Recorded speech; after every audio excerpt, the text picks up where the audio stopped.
This is the OClip Ultra. No, it's not the American flag that's making this the Ultra version of this clip-on EDC. This is made with O alloy, a special hardened version of 6061 aluminum, and it swaps out the red light in the OClip Pro for a high-intensity UV beam. So hit that like button and we'll get started testing to see if this lives up to its name.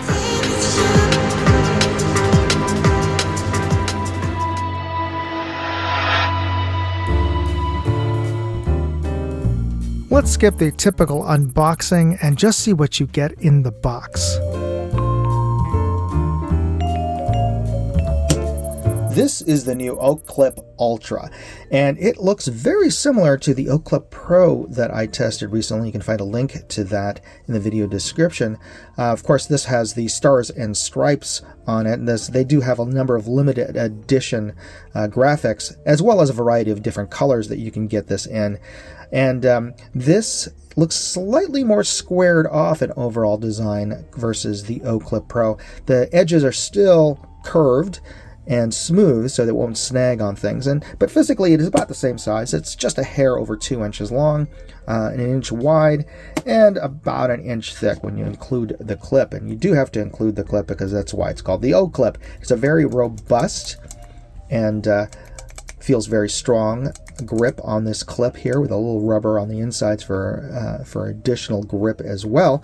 The form factor of the clip and the unit will allow it to be clipped onto a MOLLE strap on your gear or webbing.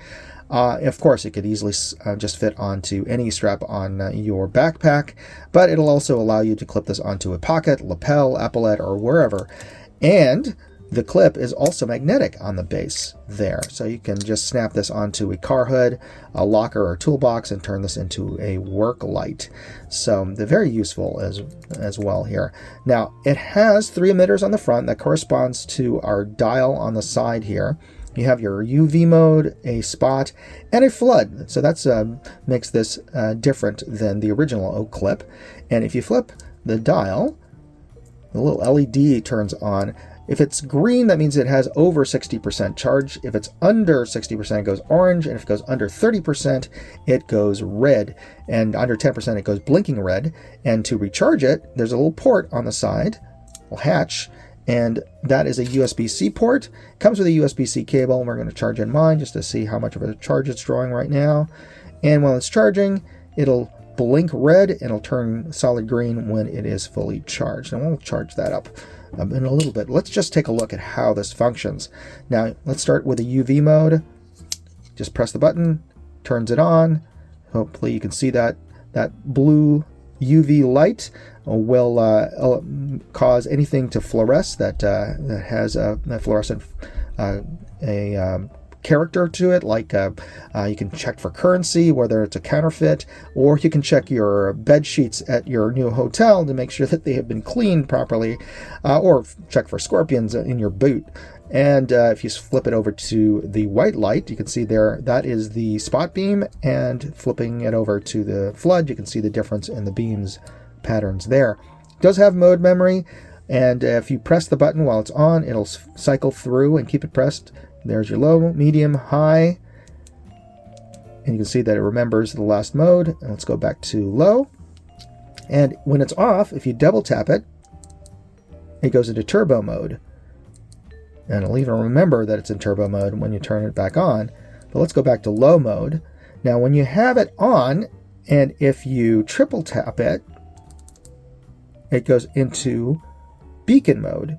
There we go. So it'll flash in its brightest intensity, and it'll pause in between for like 3 or 4 seconds, and this is useful as a emergency signaling device here. Now, if it's off, and I'll just turn it back on to low mode, you can see that there, and if you quad tap it, it goes into strobe mode. So there you go. And fortunately, that does not go back into strobe mode when you turn it back on. So it doesn't have that kind of mode memory. You have to quad tap it. It gets a little finicky, obviously, when you're trying to determine the difference between a triple tap and a quad tap. So just be mindful of that if you're trying to turn this onto beacon mode, and you might accidentally turn it onto strobe mode. And it does work in terms of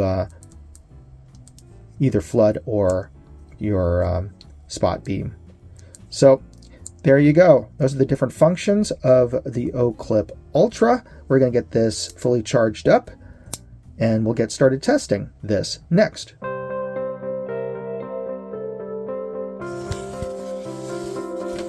I fully recharged the battery before starting the test and let the unit run for about 10 seconds to warm up the battery chemistry.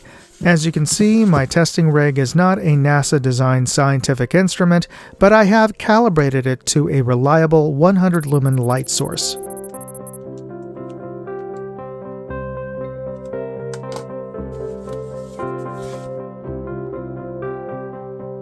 This is moonlight mode in spot, low, medium, and high. And high has a hotspot that's about 3 feet wide. It looks a little wider in the camera than it does with my naked eye here. And let's just see how bright this is in turbo mode. There, quite a bit brighter still. And let's switch over to flood mode. And let's just get this on low, medium, high, and I'm going to switch it over to UV mode, and you can see the painting drawing on the wall lit up by the UV. This is flood in moonlight mode, low, medium, high, turbo. Let's switch this over to spot mode. Let's go down to moonlight, low, medium, high, and turbo. The unit is IPX6 rated, which means it can survive rain and low pressure water jets. Well, this is a bit more than low pressure, but let's see how well it survives this anyway. And like my testing of the OClip Pro, I found that water did get into the unit, probably through the USB-C port, but it still worked despite the moisture.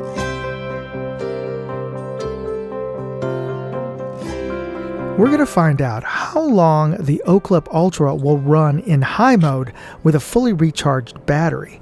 But this test is going to be a little bit different because we're going to be comparing the Ultra on the right with the new OClip Pro S on the left. I've set the camera on time-lapse mode to speed things up, but here's a question I have that I'd like you to answer. How many minutes do you think the OClip Ultra will run starting in high mode? Leave your answer in the comments section right now. And here's a bonus question. Which do you think will last longer, the OClip Ultra or the OClip Pro S on the left? And if you'd like to watch my review of the OClip Pro S, you can find a link in the video description. And there we go. I've paused it here and we can see that the OClip Ultra ran for 117 minutes and 8 seconds. And it outlasted the Pro S model. So maybe this really is the Ultra version of the OClip.